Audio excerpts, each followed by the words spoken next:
Gal, we're going to go to you in a second, Gal, but obviously I want to go to Trimless and Jason that have been waiting a long time to speak. Trimless, from your point of view, how disappointed are you with tonight, and how does this get rectified for Arsenal? Has to get rectified in some of that soul's juice, innit? We're gonna have to drink some of that and get some belief, because I don't know how else it's gonna come, to be honest. I mean, today was just, the chances were there, as we discussed, and then Havertz, bro, I don't understand, bro. Any object with legs can score that, and then it just hits his shoulder. I'm like, I don't understand how he's missed. Just give us something. I was watching the game like, all right, cool, Newcastle defense, their midfield wanted it much more. There was better. When I saw Willock playing, I said, of course, he's going to come back to the Emirates and do something. Played all right. Tonali, oh my days. Why can't he just stay banned? Why is he got to come back? Like, and then the tactics today, everything, it's always out wide, so predictable. We can't play football through the middle, whether we're playing out from the back, whether we are countering. We can't. We see Rice going out wide, running. Martinelli doing the same thing to Livramento, the same thing. Pointing to his left foot and just hoping for the best. Just inshallah every time. There was no absolute plan to our attacking line. It's actually so concerning. But again, I'm not going to get too reactive. It's been a yo-yo season anyway, so I'm just going to have a reserved approach. I'm going to let the man them speak. But that's all I wanted to say, guys. In terms of the second leg, I have no faith, I'll be honest. So we're already out. I don't care what anyone calls me negative, whatever. I already know how the Carabao Cup goes with Arteta anyway. And with the injuries we have, with the attacking line, and Ødegaard, what has happened to my guy? Ødegaard, like, obviously I know form is temporary, class is permanent. Ødegaard is a elite player, and it will come back. I'm not too concerned about a player like Ødegaard. Obviously, what we're seeing now from him is very disappointing, but he's gonna come back. Let's not write him off, of course. I know we're talking about the spark is gone and and obviously people are questioning his goals and assists. I'm not gonna do that because Ødegaard's been doing his thing as well, and it will come back. But in terms of everyone else, oh my goodness gracious. And obviously Jesus, his little thing came back. Maybe it was better to start him. I don't know. Maybe he was resting for the weekend. I don't know. But at the same time, I tell you haven't got anything. You're bragging about community shields and interviews. Bro, just play the guy. I hear. Do you know what? I'm kind of. I've said it before. You're the favourites to beat Man United this weekend. But the fact that I know you've got to play a full strength team for the North London derby, I'm excited to see what lineup you put up against us, because we're going to go full strength. We've got half a chance now. I don't think we'll win, Terry. I'm not going to lie. I'm still worried about that. I'm still worried about United. I'm not going to lie. No, I hear you. We've got half a chance, especially if we play as well as we did against the Scousers. We've got half a chance. Half a chance. When it comes to the game, look where we are now. Look, this is where we are as a football club, bro. Is Manchester United are coming there like, bro, we're gonna win this, bro. And by the way, we can do something here, bro. This is where we are, bro. Forward will be 3-1 United. I finished 1 point behind Man City last season, bro, and now I'm sitting. Oh, hang on. Bro. Now you're ahead of Man City. Now you're ahead of Man City. You know what I mean? By the way, I've got to shout out Ty Cunningham. He hasn't just gifted 10 and 20. He's actually gifted 60 memberships out to the audience. Wow. 60 memberships. I want to say a massive thank you to doing that, my friend. Thank you very, very much indeed. There is a joke I want to say, but I'm not going to say it. I'll wait until the cameras are off. But thank you. Not about you, Ty, but I want to say a massive thank you to you for all those the donations and all the people that have just got a membership. Spam thank you, please, and thank Ty in the comment section. Get that done right now, people, please. Igal, what went wrong tonight, brother?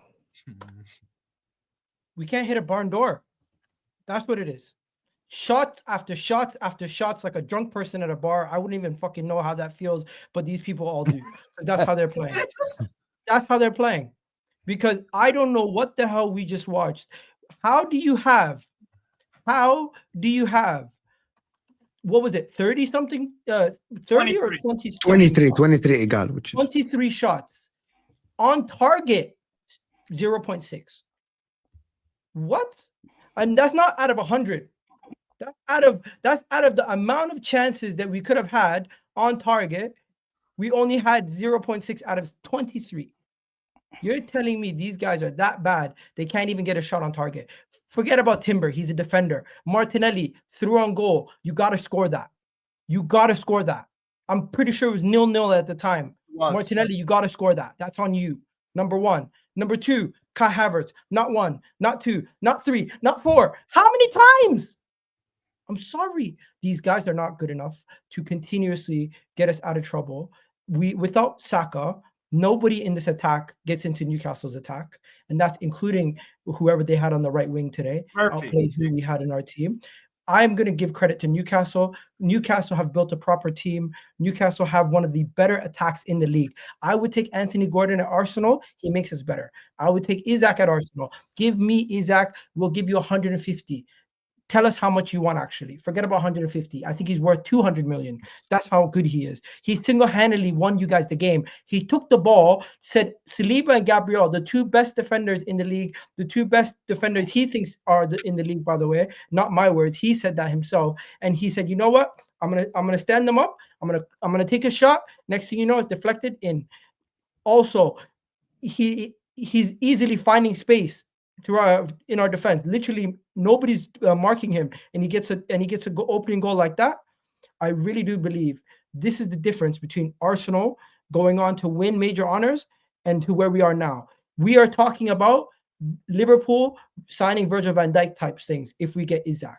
That's the kind of level he is. We need a difference maker, and we've been speaking about it since we got knocked out to Bayern last year. They promised us a difference maker last year after we got knocked out to Bayern. What did they give us? Raheem Sterling. You've saying this for 5 years. Brother, it doesn't make sense. Who is in charge of transfers? Edu left. Who do we blame? Do we blame Arteta? Everyone's saying blame Arteta. Today, I think the players left Arteta to dry. But at the same time, how the hell are you going to get better out of these players? We have the worst attack out of the top 10 in the Premier League. Forget that. There's relegation teams like Wolves that we want to take their attackers because we know our attackers are not good enough. We're going to Wolves to ask them for their best player because we know none of our attackers are on the level of a Wolves attacker. You go to Brighton. I swear to you, right now without Bukayo Saka, Brighton have a better attack than us. Wolves have a better attack than us. A lot of these teams have better attacks than us because at least they have one or two players who can win them a game. Look at Nottingham Forest. Chris Wood. He walks into our team. Chris Wood walks into our team and he becomes one of our best players right now, attacking-wise. And it's not banter. It's actual facts. Why is it a club the size of Arsenal cannot go out there and address our key areas, and we constantly leave ourselves in a situation like this? Liverpool, Man City, Chelsea, Man United, whoever it is, they have a problem. They try to rectify it. Why do we keep pushing it down, pushing it for later, saying we're going to do it if we can't do it in the summer, we're going to try to do it if we're going to do it in January. If we can't do it in January, we're going to do it in the summer. No, do it now.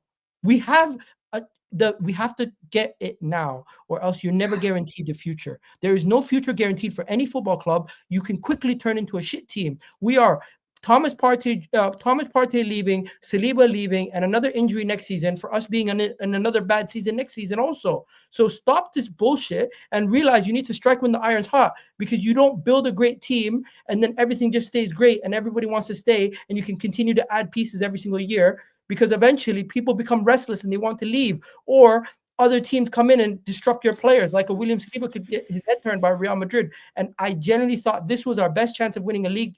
The League Cup was probably our best chance of winning a trophy.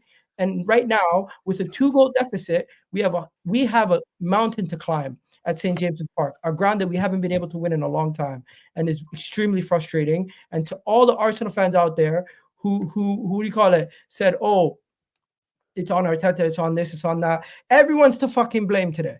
Genuinely. I hear you. I hear you completely. Do you echo that, Jason? Bro, 100%, man. I can't lie. Phase 5. Phase 5. And I saw a tweet the other day, actually. You know, like the signings that Arteta made. I felt like, 8 out of the 31 players that he signed was hits. And that's, I'm being generous. I'm absolutely being generous. The recruitment, the ambition on the club, bro, like, is being shocking.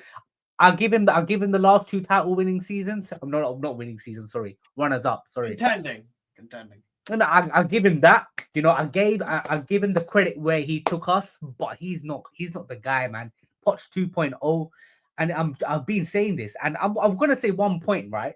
Kai Havertz, Is he a number 8 or is he a striker? I don't even know. He's a non-binary striker, like non-binary. You don't know what position he is. He's the only player, yeah.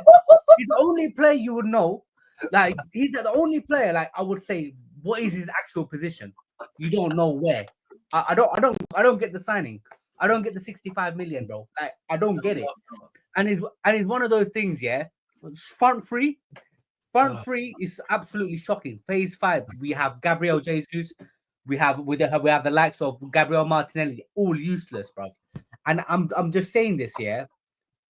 Arteta, over this 5 years period, he only signed 2 attacking players. Like, bro, it's shambolic. The club don't have ambition, and we better sign 2 attacking players, man. I hear you, Jace. Steve, before we go to the super chats and stuff, I wanted to say to you, like, obviously a really impressive night from your team tonight. Yeah. Tonali, amazing. Isak, brilliant. Gordon scoring again. You must be absolutely chuffed, considering it was only maybe 2 months ago you were talking about sacking the manager and it was awful. The turnaround has been absolutely mesmerizing the last couple of weeks. Well, last few weeks, really. And it all starts putting your best players on the pitch in the roles that they're best at. Tonali is best as a number 6. Play him as a 6. Bruno Guimaraes is best as an advanced 8. Play him as an advanced 8. You don't put Lloyd Kelly at left back. You put Lewis Hall, one of the bright young left backs in world football right now. It's stuff like that Eddie Howe in the earlier part of the season was just getting really wrong. He was putting Gordon false 9 sometimes. He was playing him right wing. Barnes would start on the right wing. Then it was Almiron. So he's found his best 11. We have the identity that when he first came to the club. Now that's back in full effect. Now we have high quality players like Isak, Gordon. Botman today was outstanding. Livramento and Lewis Hall, they just keep going up. They literally just it's incredible. And this is the first time Newcastle have won 8 straight games since 96-97.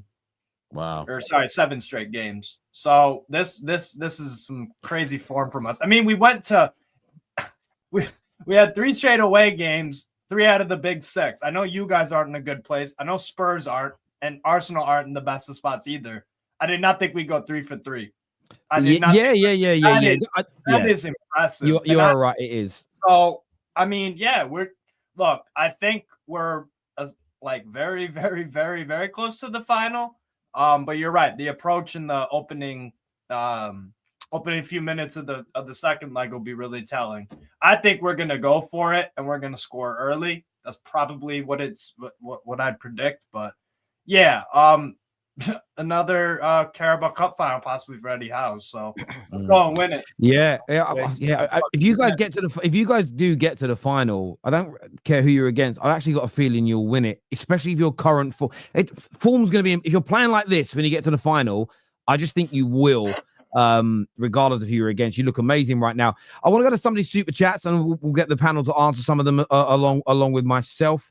I was going to ask the question, but Egal just left. But Egal still think I was pessimistic on the top 6 show when I said Newcastle were favourites. Stay humble is what Eddie the Gooner can't blame the ref anymore, Terry, can you? Well, yeah, the referee made no mistakes today, so you can't call about bad referee decisions. You know what I mean? It's absolutely you are right, Sam. When a referee doesn't make mistakes, the mistakes don't get called out because there are no mistakes. Well done. And last game wasn't even a mistake as well. Let's be honest. No one said it was a mistake. I did. Egal did. Egal. But the question that Arsenal fans asked about that penalty still stands true because they want us to know that we even heard that when they broke that decision down. They said if they were jumping, it would have been different if they were standing on their feet. They're not explaining why it would be different. That's the questions people were asking. But yeah, you are right. If referees don't make mistakes, we don't say that. By the way, that guy did it as well. That what's his name on Ref Talk? That you always speak about? Dermot Gallagher. Bro, he done the exact same thing. Well, the ref gave it and VAR cleared. They couldn't clear it. Bro, he does the exact same thing. They don't really answer it. They just say, "Well, yeah, the VAR didn't get involved because they thought it was the right decision." What do you think, Dermot?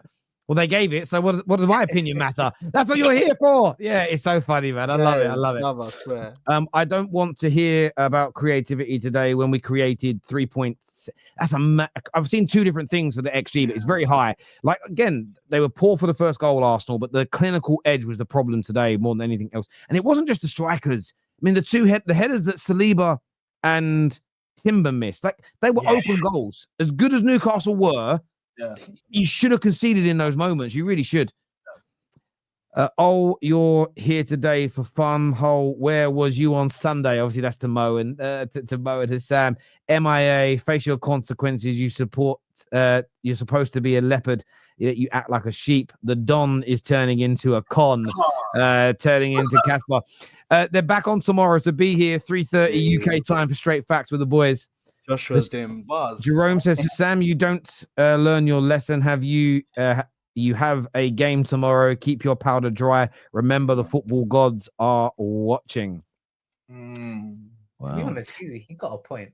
Like, Liverpool is top of the league. Like, Yeah, but I wouldn't. Do you know what it is to me? My nan taught me this when I was. It was one of the first. I learned this at Sunday school. It's about tempting fate. Do you know what I mean? Just don't tempt fate, is what people say. I'm just here to say free win. Respect the RSPCA. That dog doesn't deserve this. This question is to Omar. How was Aubameyang at Chelsea? Not good, because he didn't play, to be fair. And also, how did he do against Frankfurt in the Europa League? Not good. I don't remember. Okay. This is the year. So he didn't play well. So he didn't play well in like 2 or 3 games. What about the other 13, 14 games that he played in where he was? I hear that. But what about the brace against Real Madrid at the Bernabeu? We're going to talk about that. How about I hear that. Against Atletico Madrid? last season. Oh, he scored against Ronaldo's team as well in the final. He did. This year, Guendouzi had personality for the 8 role. Neither Rice or Partey are number 8s. They are number 6s. True. Where is Igal? Yesterday he called me. Yes, obviously he was here. And thank you for that super chat, bro. People underestimate Newcastle. If they manage to keep their first 11 fit and get 3 to 4 good players, they would have much better results. Yeah, I mean, keeping this team together now, not losing Isak or Gordon, and then signing 2 or 3 more. If 2 or 3 more players in the summer, this Newcastle team looks dangerous, man. Powerful, right strong. wing, goalkeeper, center back, and a backup left back. Then we've got very, very good. Yeah. Sorry, but this is Cap. What about Brentford? The Brentford game, you scored 3 without Saka. Those players have put you second 2 seasons in a row. Igal, say something about the disrespect.